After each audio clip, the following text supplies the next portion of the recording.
सभी स्टूडेंट्स का स्वागत है ह्यूमैनिटीज 24/7 पर। आ जाइए सभी विद्यार्थी, सभी चैनल को लाइक करेंगे, शेयर करेंगे। और सबसे इम्पोर्टेंट बात है, ह्यूमैनिटीज 24/7 के टेलीग्राम चैनल को ज्वाइन करेंगे। आज हम 11th क्लास का चैप्टर 5 पढ़ने वाले हैं, इंडियन ज्योग्राफी का नेचुरल वेजिटेशन। क्या पढ़ने वाले हैं? नेचुरल वेजिटेशन, यानी कि प्राकृतिक वनस्पति। ठीक है ना? प्राकृतिक वनस्पति क्या होती है? प्राकृतिक वनस्पति या नेचुरल वेजिटेशन वो होता है जिसके अंदर ह्यूमन का कोई इम्पैक्ट नहीं होता, मतलब जो बिना मानवीय सहायता के उगती है, जो बिना ह्यूमन एफर्ट्स के उगती है। जैसे कि आप जंगल देखते हो बड़े बड़े, तो उसे नेचुरल वेजिटेशन कहते हैं। ठीक है ना? नेचुरल वेजिटेशन जो है, उस पर जोग्राफी का इम्पैक्ट पड़ता है, उस पर सॉइल का इम्पैक्ट पड़ता है, उस पर टेरेन का इम्पैक्ट पड़ता है, and type of landform size में उस पर क्लाइमेट का इम्पैक्ट पड़ता है। तो अगर हम भारत की बात करें तो भारत के अलग अलग भागों में अलग अलग तरह का वेजिटेशन पाया जाता है। अगर हम हिमालय की बात करें तो हिमालयन वेजिटेशन यानी कि कॉनिफेरस वगैरह वनस्पतियां पाई जाती है, वेजिटेशन पाए जाते हैं। साथ में ही अगर हम बात करें तो ब्लू अल्पाइन वगैरह। साथ में अगर राजस्थान की बात करें तो यहाँ पर जो है वो डेजर्ट वाली जो है वो वेजिटेशन पाई जाती है। ठीक है ना? वेस्टर्न घाट्स की अगर हम बात करें तो एवरग्रीन फॉरेस्ट जो है वो यहाँ पर देखने को मिलता है। ठीक है ना? अंडमान निकोबार की, लक्षद्वीप की बात करें तो यहाँ पर भी एवरग्रीन फॉरेस्ट देखने को हमको मिलता है। तो अलग अलग जगहों पर अलग अलग तरह के हमें वेजिटेशन देखने को मिलता है। तो ये एक तरह का इंट्रोडक्शन आपका हो गया। चले भाई, तो अब पढ़ लेते हैं एक बात को ना। Have you ever been the forest और the picnic? You might have they surely gone to park if you live in the city, और मैंगो, गुआवा, कोकोनट ऑर्चिड, है ना? ये आपने देखे होंगे। ठीक है?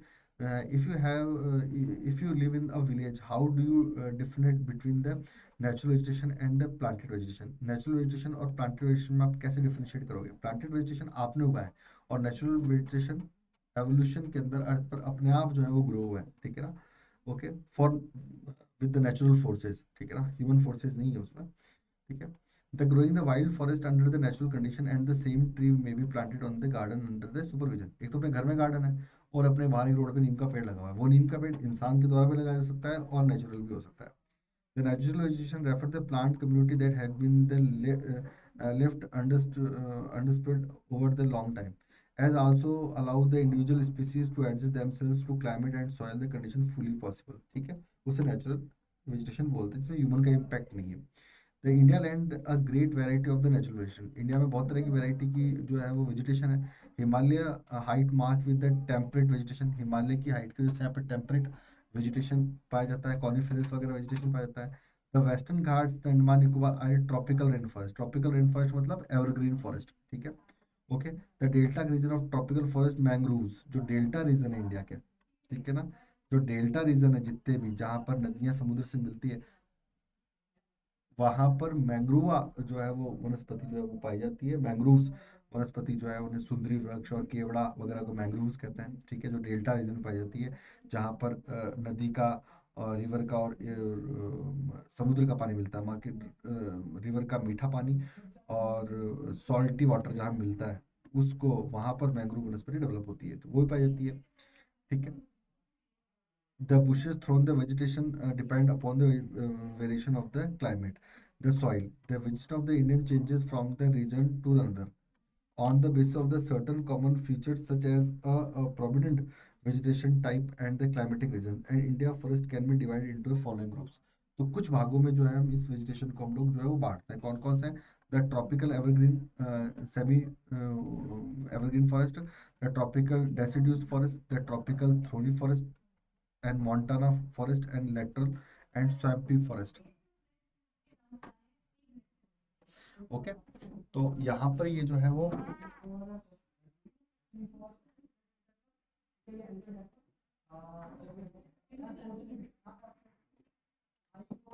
ओके चल रहे भाई। ओके। तो यहाँ पर tropical evergreen, semi evergreen forest है, ट्रॉपिकल डेसिड्यूस फॉरेस्ट है, ट्रॉपिकल थ्रोनी फॉरेस्ट है, और मोंटेना फॉरेस्ट और लेटरल और स्वैम्पी फॉरेस्ट है। तो ये इंडिया के अलग अलग भागों में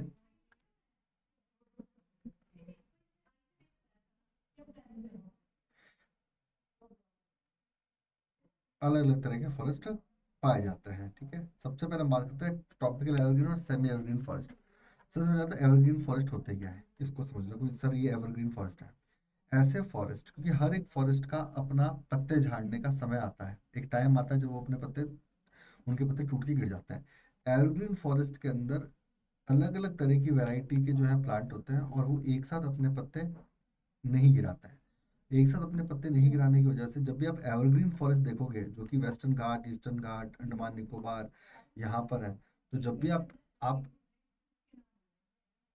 इस तरह के फॉरेस्ट को देखते हो तो हमेशा आपको जो है वो हरे दिखाई देता है। क्यों? क्योंकि अलग अलग समय पर पत्ते झड़ने वाली हैं, जबकि डेसिड्यूस फॉरेस्ट जो होता है उनकी पत्ते एक साथ झड़ जाती हैं, एक साथ गिर जाती हैं। तो जब भी आप उस जंगल को देखते हो तो आपको पूरा सूखा दिखाई देता है, जब भी उसके पत्ते गिरने का मौसम आता है। ठीक है।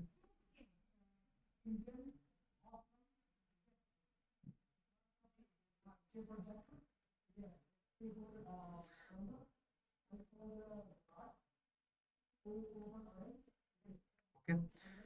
So these forests are the found in the western slope of the Western Ghat, the hill of the northern eastern region, and the Andaman and Nicobar Island. तो जहाँ पर बहुत ज़्यादा बारिश होती है उन रीजन्स में ये फॉरेस्ट पाया जाता है। ठीक है। The humid area with the annual precipitation is 20 meters.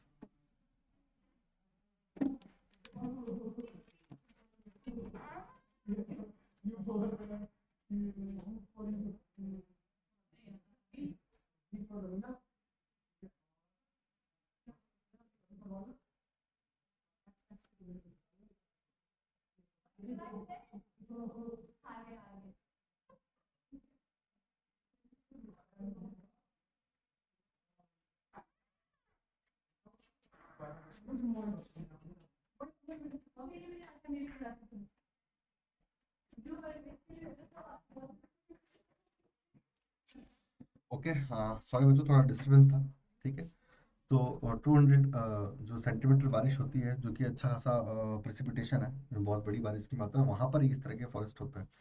ठीक है ना। और टेम्परेचर जो है वो 22 डिग्री सेंटीग्रेड है। Tropical evergreen forest wells with the layer of the closer ground and here the covered with the sub and creepers with the short tree followed by the tall variety of the trees in this forest. The tree reach the great height up to 16 meter and above। 60 meter और इससे ज़्यादा की height होती है। There no definite time for tree shed there leaves, है ना।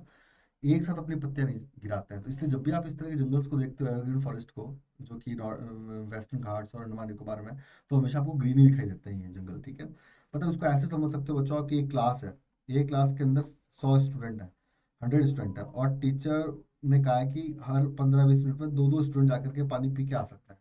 और इस दौरान अगर प्रिंसिपल चेक करने के लिए आ गया क्लास को, तो उसको क्लास फुल दिखाई देगी, है ना। तो वो तो एवरग्रीन फॉरेस्ट है। लेकिन डेसिड्यूस फॉरेस्ट में क्या है कि एक साथ 50 बच्चे चले गए 100 की क्लास में से, तो क्लास कम दिखाई देगी। तो डेसिड्यूस फॉरेस्ट में एक साथ पत्ते पूरे झड़ जाते हैं।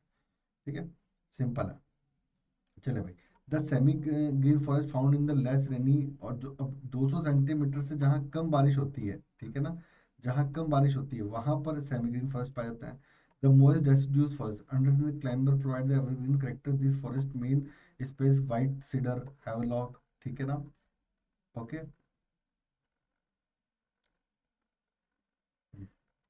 मैं पर भी आके समझाऊंगा। Havelock, the British fair the economic value of the forest in the India, hence the large scale of the exploitation of this forest.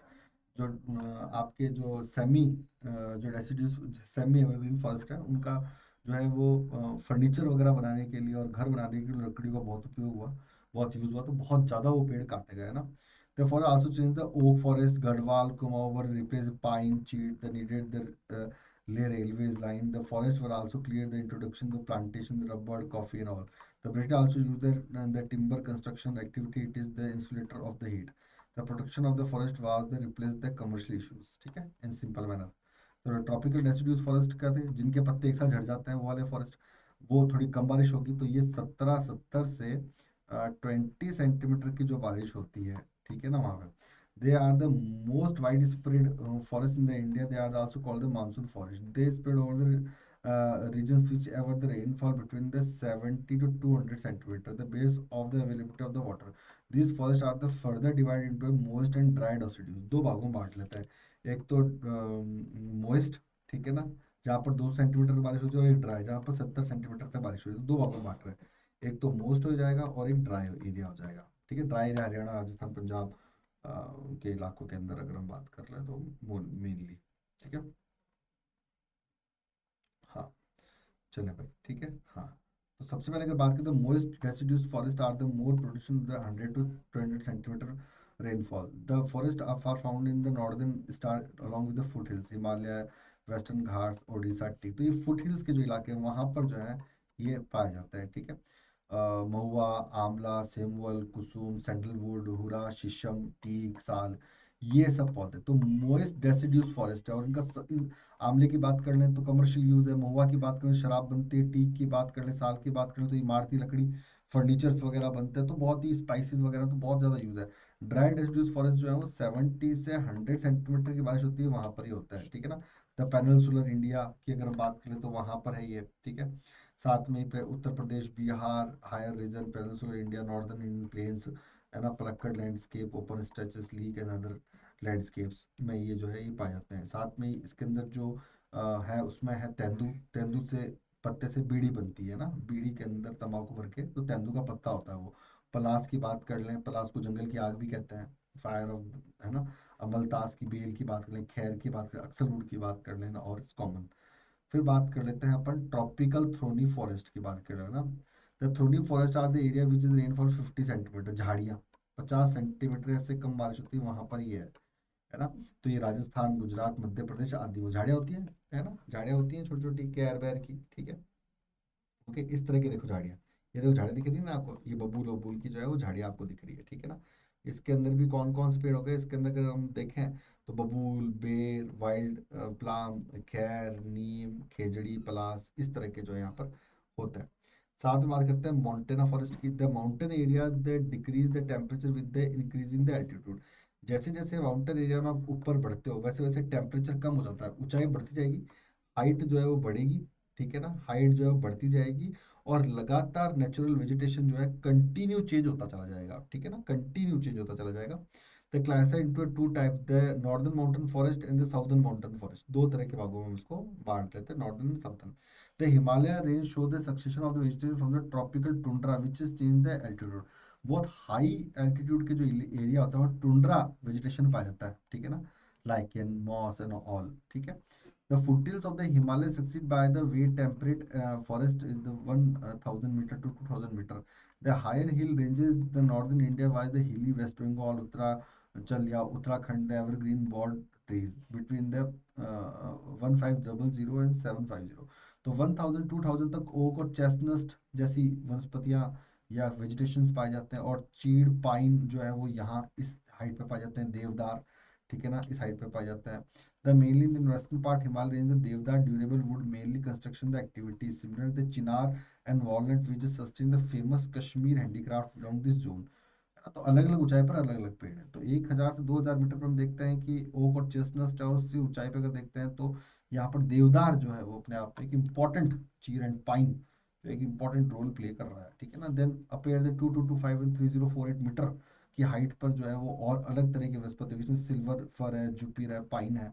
Alpine forest, alpine मतलब ऊंचाई पर जो फॉरेस्ट है उन्हें अल्पाइन फॉरेस्ट कहता है। जो ऊंचाई पर जो फॉरेस्ट है उन्हें जो है वो अल्पाइन फॉरेस्ट कहते हैं। अल्पाइन का मतलब ही ऊंचा स्थान, है ना, माउंटेन, अल्पाइन और similar meaning word. The civil silver fir, Jupiter, juniper and pine जैसी रोडोडेंट, है ना, इस तरह की वनस्पति पाई जाती हैं जो कि हाइट के ऊपर, है ना, हाइट के ऊपर। ये पहाड़ है, इसकी हाइट जितनी ज़्यादा अलग अलग हाइट पर अलग अलग तरह का वेजिटेशन पाया जाएगा, ठीक है ना। साथ ही यहाँ पर ट्रांस ह्यूमंस भी पाए जाते हैं, the Gujjars and Bakarwal. Sir transhumance क्या होता है, जो कि ट्रांस ह्यूमन उन्हें कहते हैं जो कि सीजनल माइग्रेशन करता है, क्या करते हैं, सीजनल माइग्रेशन करते हैं, उन्हें ट्रांस ह्यूमंस कहते हैं। जो कि सर्दियों में तो प्लेन्स में आ जाते हैं, यानी मैं समझाऊँ तो ये है पहाड़ और ये है मैदान, जो कि विंटर्स में तो प्लेन में आ जाएंगे, मैदानों में, और समर्स में वापस माउंटेन्स में चले जाएंगे, ठीक है ना, उन्हें ट्रांस ह्यूमंस कहता है।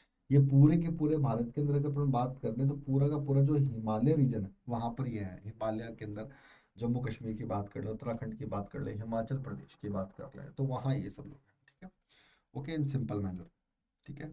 और ज़्यादा अगर हाइट पे जाओगे तो मोसेस, लीची, है ना, लाइकेन मिलेगी और ज़्यादा ऊंचाई पे, 4500 5,000 फीट पे चले जाओगे, 3,500 से 4,000 पर जाओगे तो लाइकेन और मॉस मिलेगी, एक तरह से काई, काई जो होती है ना, लाइकेन और मॉस, वो आपको यहाँ पे मिलेगी, ठीक है, simple manner. The southern mountain forest include the district area with the western ghats. The Vindhya Nilgiri has the closer tropics with the 1500 meter above the sea level. The vegetation temperate is the higher regions, subtropical of the lower regions. तो अगर height बढ़ेगी तो चाहे फिर southern India का part हो, वहां पर भी आपको टेम्परेट वेजिटेशन मिल जाएंगे। नीलगिरी अन्नामलाई वगैरह के अंदर ऊंचाई बढ़ने के साथ क्योंकि वेजिटेशन चेंज होता है, तो वहां पर आपको टेम्परेट वेजिटेशन जो है वो देखने को मिल जाएंगे। ठीक है। The lower region of Western Ghats as Kerala, Tamil Nadu, Karnataka. The temperate forests are called शोलाश। तो यहाँ पर टेम्परेट फॉरेस्ट को क्या कहते हैं? शोलास फॉरेस्ट कहते हैं। ठीक है ना। द नीलगिरी अन्नामलाई पलानी हिल्स, जैसा कि मैंने आपको बताया। And the economic significant of the include the magnolia, laurel, cinchona, है ना। ये भी सब यहाँ पर उगते हैं। ठीक है ना। चले भाई, आगे बात कर लेते हैं इसकी। अब लेटरल और swamp forest. The India is the rich variety of the wetlands. Wetlands का मतलब क्या होता है? ऐसी जगह, ऐसी ट्रांजेक्शनल पॉइंट जहां पर लैंड भी हो और जहां पर वाटर भी हो। आपने गाँवों के अंदर देखे होंगे बहुत सारे बड़े बड़े तालाब वगैरह देखे होंगे, तो वेटलैंड्स है ना, जो ट्रांजेक्शनल पॉइंट है। कुछ भाग पानी का है, कुछ भाग जो है वो बात कर ले तो लैंड पार्ट है, उन्हें कहते हैं वेटलैंड्स। ठीक है ना। ठीक है, उन्हें क्या कहते हैं? वेटलैंड्स कहते हैं। ठीक है। चले भाई, the 70% of the comprise the area paddy cultivation. Today, area weight land 3.9 million hectare. The two sides, Chilka Lake and the Kevla Dev National Park. Chilka जो लेक है वो उड़ीसा में, और केवला देव की बात करें राजस्थान के अंदर भरतपुर में। Protect as the waterfowl habitat under the convention of the wetland. Wetlands क्या है कि बहुत सारे पशु पक्षियों के रहने के लिए बहुत बड़ी जगह है।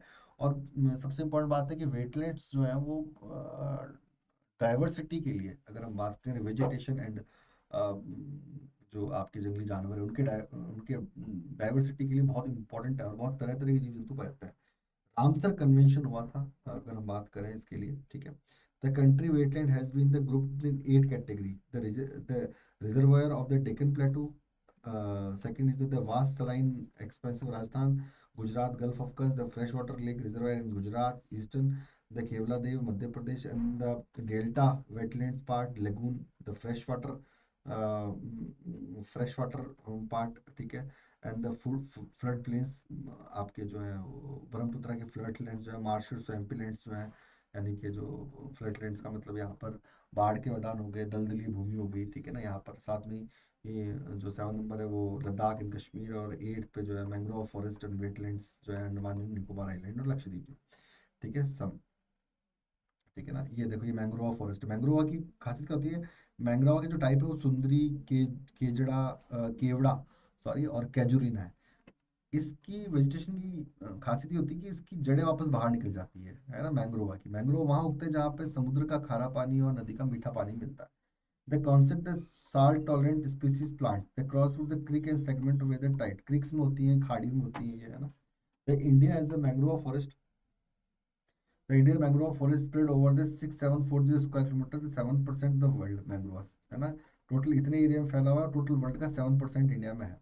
द हाईली डेवलप, और मैंग्रोव्स होंगे का जो कि कोस्टल एरिया है वहां पर होंगे जहाँ समुद्र का पानी और नदी का पानी मिलता है, साथ में अंडमान निकोबार में और लक्षद्वीप में। सिंपल। ठीक है। The Nicobar island, Sundarban, West Bengal. Sundarban सबसे बड़ा एरिया है। ठीक है।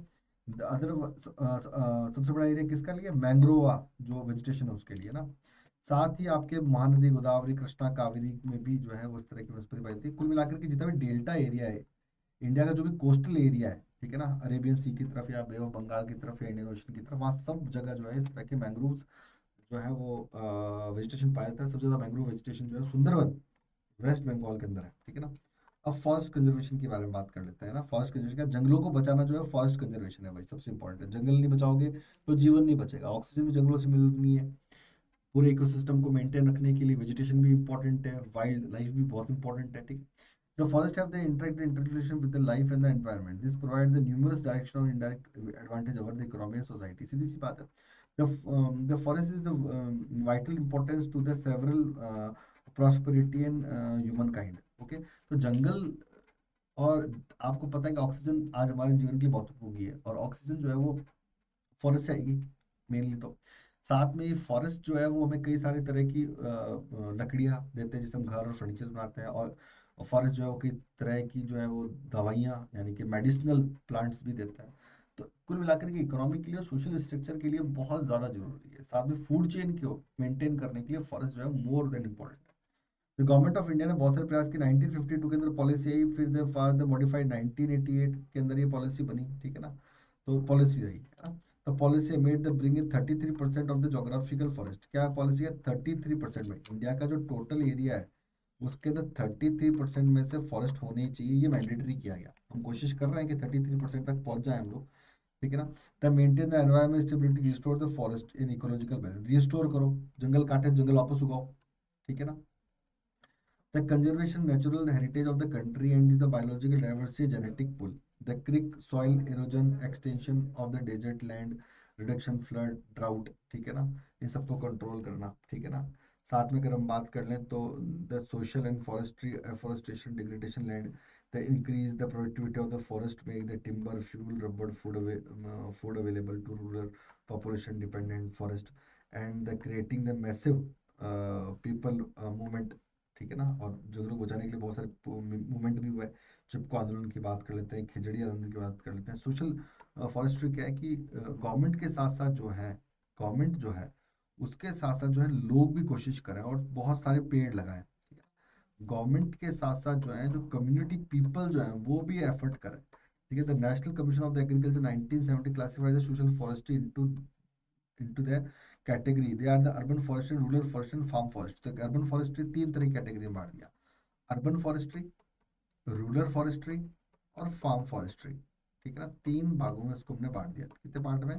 तीन पार्ट में इसको डिवाइड कर दिया हमने। अर्बन फॉरेस्ट्री के बाद the parents of to the raising and the management of the tree of the public and the privately owned land in the land around. तो गवर्नमेंट और पब्लिक दोनों मिलकर के, गवर्नमेंट पब्लिक मतलब गवर्नमेंट और private मतलब अलग अलग लोग, इंडिविजुअल्स, वो मिलकर के road side green belt park वगैरह बनाए, ठीक है।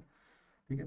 The rural forestry as emphasis promotion agro forestry and community forest, है ना। द एग्रो फॉरेस्ट्री की अगर हम बात कर लें, is the rising of the tree agriculture crops in same land inclusive. खेत है, खेत के चारों तरफ पेड़ लगा दो, खेत के चारों तरफ पेड़ वेड़ लगा दो अच्छे तरह से, तो ऑटोमेटिक जो है सोशल फॉरेस्ट, मतलब लोगों को जो है वो शामिल करना, उससे जो है वो सोशल फॉरेस्ट्री कहता है।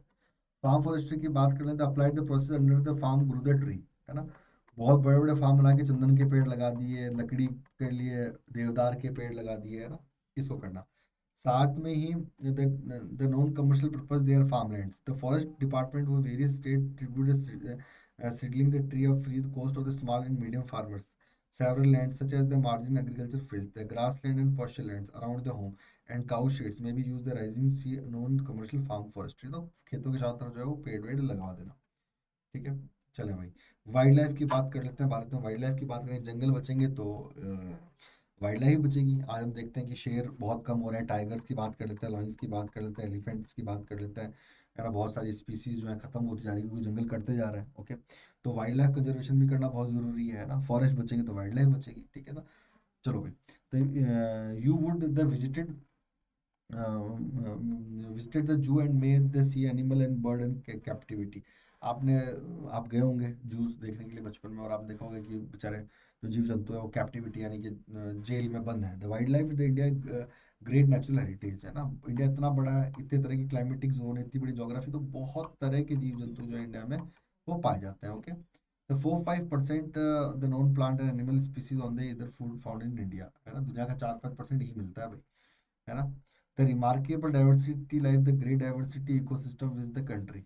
बहुत सारे, बहुत बड़ा पार्ट है इंडिया का, तो बहुत ज़्यादा डाइवर्सिफाइड इकोसिस्टम है, डाइवर्सिफाइड क्लाइमेटिक कंडीशन, जोग्राफी है, तो अलग अलग तरह की वाइल्ड लाइफ भी इंप्रूव होती है, डेवलप होती है। Some the important reason of the decline the forest life, the industrial and technological advancement, the rapid increase the exploitation of the forest. बहुत ज़्यादा जंगलों को काटा गया है तो स्पीसीज कम हो गई हैं। मोर एंड मोर सेटलमेंट्स, लगातार बड़े बड़े शहर बस रहे हैं। The pressure of the forest mountain due to lopping fodder and the fuel wood and the removal small timber by the local people. Grazing by the domestic cattle caused the adverse effect on the wildlife inhabited. The hunting was taken up as a sports by the elite and hundred of wild animals. पहले लोग शिकार भी करते थे, तो को जो है वो ढेर कर दिया जा रहा है। Include the of forest fire, और फॉरेस्ट फायर से भी बहुत सारे जंगलों का और वाइल्ड लाइफ का नुकसान हुआ है। अब वाइल्ड लाइफ कंजर्वेशन और इंडिया, भारत में वाइल्ड लाइफ कंजर्वेशन कब शुरू हुआ? तो वाइल्ड लाइफ कंजर्वेशन भारत में बहुत पहले से था। अगर हम बात करें तो स्टोरी पंचतंत्रा, जंगल बुक्स, साथ में चिपको आंदोलन वगैरह, बहुत खेजड़ीले आंदोलन वगैरह चल रहे थे। लेकिन 1972 के अंदर wild life act of India जो है वो पारित किया गया, ठीक है ना। सबसे इंपॉर्टेंट बात है, क्या किया गया?